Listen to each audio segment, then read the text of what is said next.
Assalamualaikum warahmatullahi wabarakatuh. Halo anak-anakku, kembali lagi. Masih semangat semuanya?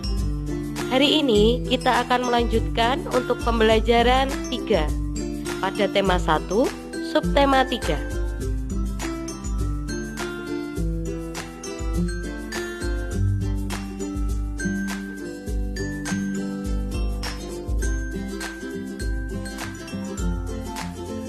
Untuk muatan pembelajaran hari ini yaitu Bahasa Indonesia KD 3.2, mencermati keterhubungan antar gagasan yang didapat dari teks lisan, tulis, atau visual.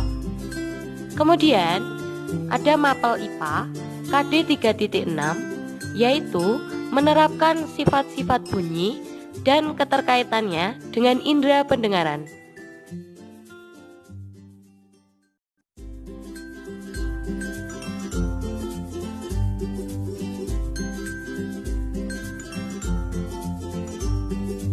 Dan untuk pembelajaran hari ini, tujuan pembelajarannya adalah sebagai berikut.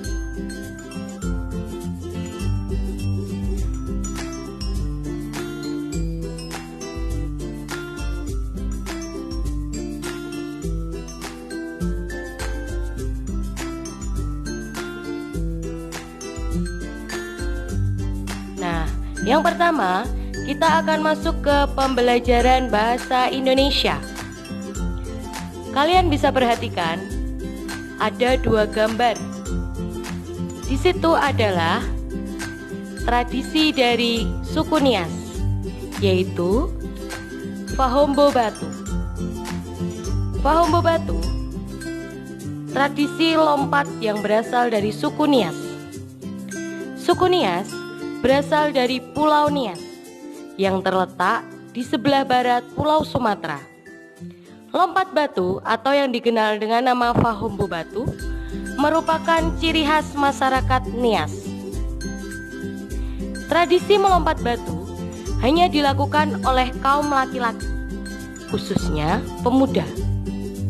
Mereka harus melompati susunan batu setinggi 2 meter dengan ketebalan 40 cm.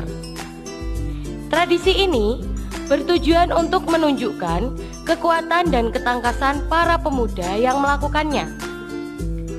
Seseorang yang berhasil melakukan tradisi ini dianggap hebat, baik bagi dirinya maupun keluarga dan masyarakat di desa tersebut. Itu tadi adalah bacaan Fahombo Batu. Dan selanjutnya kita akan bahas di slide berikutnya.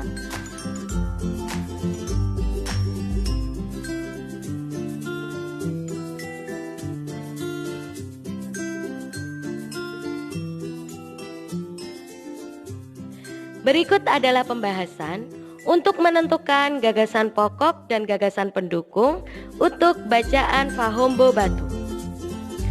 Mari kita bahas bersama.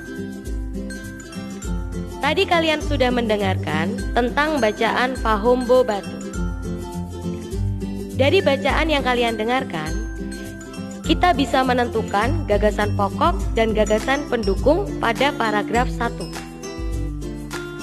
Di bawah ini, Bu Guru sudah siapkan diagram yang akan kita bahas. Kamu perhatikan, pada diagram pertama, pada gagasan pokok dari bacaan paragraf 1, yaitu tradisi lompat batu berasal dari suku Nias. Kalian bisa mengisi pada diagram di kotak yang pertama pada kalimat pertama dari paragraf 1. Untuk gagasan pendukung yang pertama, suku Nias berasal dari Pulau Nias yang terletak di sebelah barat Pulau Sumatera. Kalian bisa mengisi di kotak yang kedua pada kalimat kedua di paragraf 1. Untuk gagasan pendukung yang kedua, yaitu lompat batu atau yang dikenal dengan nama Fahombo Batu, merupakan ciri khas masyarakat Nias. Dan kalian bisa menemukannya di kalimat ketiga pada paragraf 1.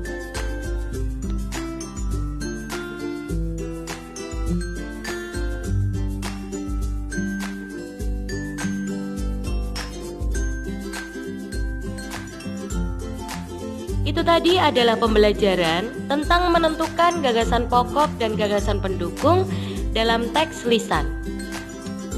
Anak-anakku, setiap hari kita akan mendengarkan suara-suara yang ada di sekitar kita. Apakah kamu tahu? Bunyi atau suara itu dapat dipantulkan dan diserap. Nah, kita akan lanjutkan pada pembelajaran selanjutnya, yaitu tentang pemantulan bunyi. Sebelumnya, kita sudah mempelajari sifat-sifat bunyi, yaitu bunyi dapat merambat, dapat dipantulkan, dan dapat diserap. Berikut adalah pembahasannya. Yang pertama, bunyi dapat dipantulkan. Bila bunyi mengenai benda yang permukaannya keras, contoh batu, kayu, dan kaca, maka bunyi dapat dipantulkan. Sedangkan bunyi dapat diserap jika mengenai permukaan benda yang lunak. Contohnya karet, karpet, dan busa.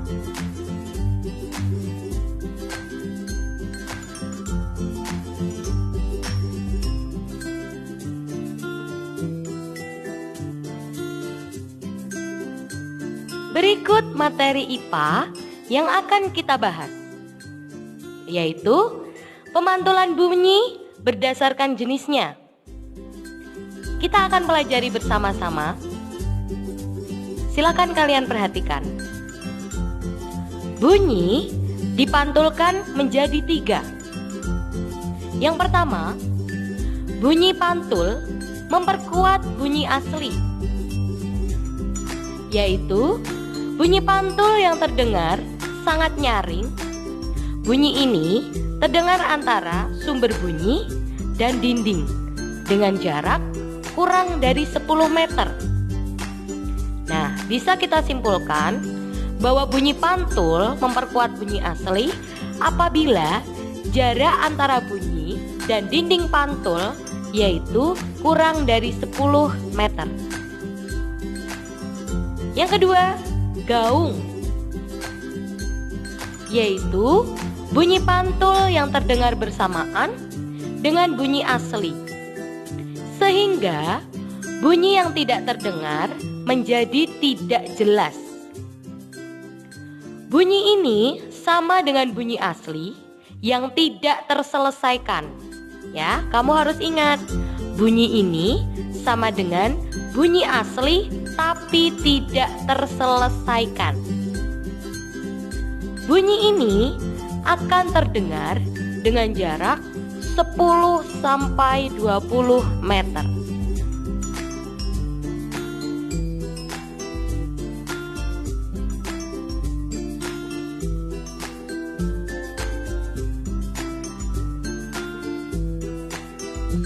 Selanjutnya, untuk contoh gaung. Yang pertama, suara di dalam bioskop. Yang kedua, suara di studio musik. Dan yang ketiga, yaitu berteriak di dalam kamar mandi. Nah, ayo, siapa yang di sini pernah ke bioskop atau studio? Kita akan mempelajari di bawah ini. Di dalam bioskop dan studio musik biasanya dipasang alat peredam, yaitu berupa karpet tebal di dinding bioskop maupun studio musik. Apa gunanya? Ya, untuk pemasangan karpet berguna untuk meredam bunyi agar tidak keluar ruangan. Makanya disebut dengan alat peredam bunyi. Untuk selanjutnya yaitu gema, yaitu bunyi pantul yang terdengar bunyi asli.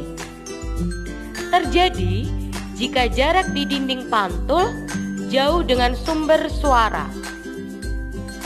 Antara suara dan dinding yaitu sekitar 20 meter. Gema ini terjadi di gua, lembah, bukit yang jaraknya jauh di permukaannya. Ya, untuk permukaannya sendiri yaitu keras dan rapat.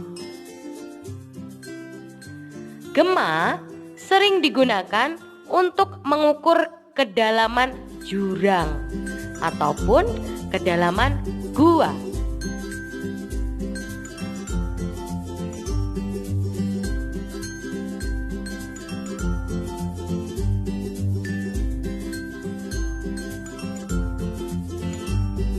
Itu tadi adalah pembelajaran untuk hari ini. Kami sampaikan untuk tugas hari ini. Selamat mengerjakan.